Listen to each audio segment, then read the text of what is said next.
Hola chicos, ¿cómo están? Hoy continuaremos con el tema de fasores. Como tal, veremos lo que son las transformaciones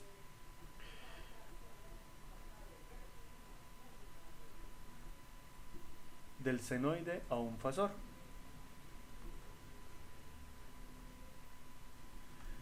Como verán, estos tienen dos tipos de representaciones. Una en el dominio del tiempo y la otra en el dominio fasorial. Esto lo utilizamos con el fin de poder resolver a futuro circuitos eléctricos que nos permitan dar un mayor acceso y una respuesta más adecuada cuando trabajemos con inductancia, capacitancia, reactancia y demás. Tenemos que el voltaje de la fuente estaba por un coseno de omega t más un ángulo phi. Tenemos otro que es voltaje de la fuente, que es senoidal, con un omega t más el ángulo phi. Tenemos cuando trabajamos con corrientes, una fuente de corriente, coseno de omega t más un ángulo teta, y otra fuente de corriente con un seno más un ángulo teta. Esto es la representación en el dominio del tiempo. Ahora bien, si queremos realizar la representación en el dominio fasorial, sería tomar el valor de la amplitud en la fuente y su ángulo de desfase, es decir, cómo nos queda en el dominio fasorial. B sub m con un ángulo phi, B sub m cuando es una función seno con un ángulo phi menos 90 grados, y pasa lo mismo para las fuentes de corriente. I sub m con un ángulo teta e I sub m con un ángulo teta menos 90 grados. Noten que la representación es bastante sencilla. Ahora bien, quisiéramos llevar esto a ciertas representaciones para hacer ciertos análisis circuitales. Entonces debemos tener en cuenta la siguiente información. Bueno, entonces tenemos que podemos decir que la derivada del voltaje respecto al tiempo se puede transformar del dominio al dominio fasorial como J omega V o J omega del voltaje. Es decir, tenemos el dominio temporal.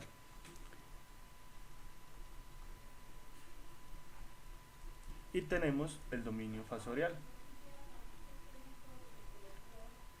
Entonces, decimos que la derivada del voltaje respecto al tiempo o viceversa va a ser igual a J omega de B. De igual forma, podemos decir que la integral del voltaje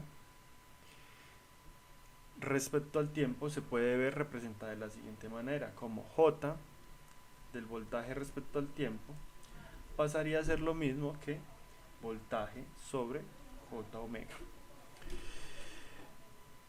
Estas ecuaciones permiten realizar una representación más fácil de los circuitos y los análisis de estos.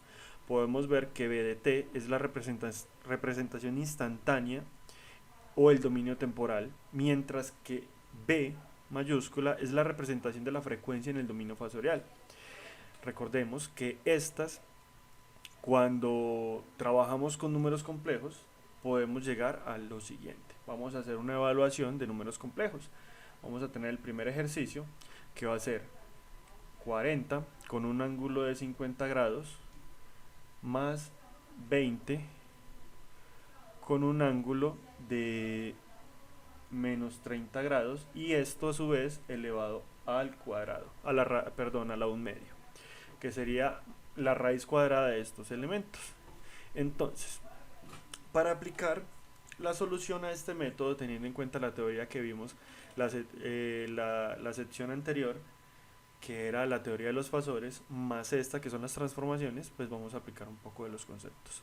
Primero, ¿qué tenemos que hacer? Tenemos que coger este valor y hacerle las transformaciones, porque recuerden que no podemos sumar, o se recomienda hacer sumas por coordenadas rectangulares y multiplicación y división por polares. Entonces vamos a coger y vamos a decir 40 con ángulo de 50 y 20 con ángulo de menos 30 grados. ¿Qué vamos a hacer? Vamos a hacer la conversión de unidades. ¿Cómo hacemos esto? ¿Cómo llevamos de esto a esto? Pues recordemos que teníamos una fórmula que era el valor multiplicado el coseno del ángulo más j seno del ángulo. Y esto nos entregaría la conversión de estas unidades en rectangular, que nos da 25.71 más j 30.64. De igual forma aplicamos el mismo concepto acá, 20 que multiplica a coseno de menos 30 grados más j seno de menos 30 grados. Y esto a su vez nos daría 17.32 menos j10. Noten que ya tenemos nuestros elementos convertidos en rectangular. Ahora bien, ¿podemos realizar la suma? Claro que sí, realizamos la suma de nuestros elementos. ¿Cómo la expresamos? Como 40 con ángulo de 50 grados más 20 con ángulo de menos 30. Sería esto lo que estamos buscando sumar, pero hay que hacer la conversión. Entonces vamos a sumar la parte real con la parte real y la parte imaginaria con la parte imaginaria. Es decir, sería 43.03 aproximadamente más J30 menos J10 da J20 más J20.64. Y este ya lo tenemos en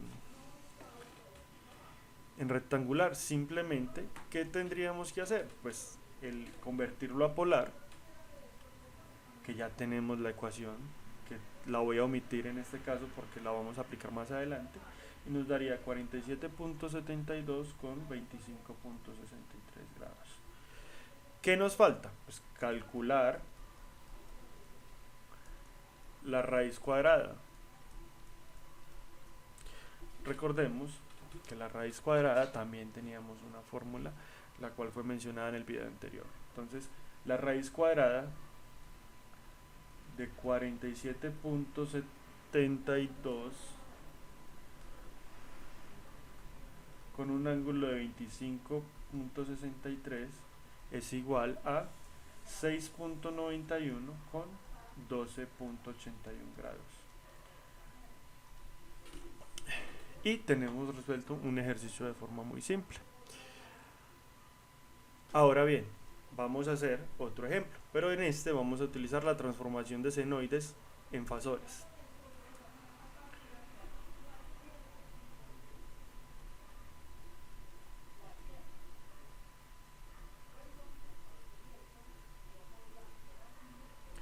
¿Qué nos dice el ejercicio? Tenemos una fuente de corriente I igual a 6 coseno de 50t menos 40 grados de amperios, y tenemos otra que sería una fuente de voltaje de menos 4 seno de 30t más 50 grados de voltaje. ¿Qué nos dice la teoría? Pues tomamos esta parte del ángulo y también ¿qué tomamos? Tomamos la amplitud y el ángulo. Entonces para este la corriente sería igual a 6 con ángulo de menos 40 grados de amperaje. Y observen que para nuestra siguiente ecuación tenemos que esto es menos seno, es decir que tenemos que aplicar la propiedad trigonométrica del seno, y esto nos dice que menos seno de un valor a es igual a coseno de a más 90 grados. Es decir, ¿cómo nos quedaría esta expresión para eliminar este menos acá? Sería lo siguiente: b es igual a menos 4 seno de 30t más 50 grados, que es igual a 4 coseno de 30t más más 50 grados más 90 grados. Es decir que la respuesta final sería 4 coseno de 30t más 140 grados de voltaje. Y esto, para hacer la transformación de un senoide a un fasor, nos quedaría como la amplitud que va de la mano del desfase de la fuente. Entonces esto nos daría voltaje es igual a 4 con un ángulo de 140 voltios. Y ya tenemos nuestras dos respuestas. En el siguiente video continuaremos con las relaciones de los elementos fasoriales para análisis de circuitos eléctricos. Es decir, vamos a empezar a tomar un circuito eléctrico y hacer análisis de voltaje, corriente y resistencia, o sus otros elementos que vayamos a trabajar. Daremos introducción al concepto de capacitancia e inductancia con el comportamiento de estos ante los circuitos eléctricos y cómo se resumen sus relaciones entre voltaje y corriente para los análisis de cada elemento en el dominio temporal y en el dominio de la frecuencia.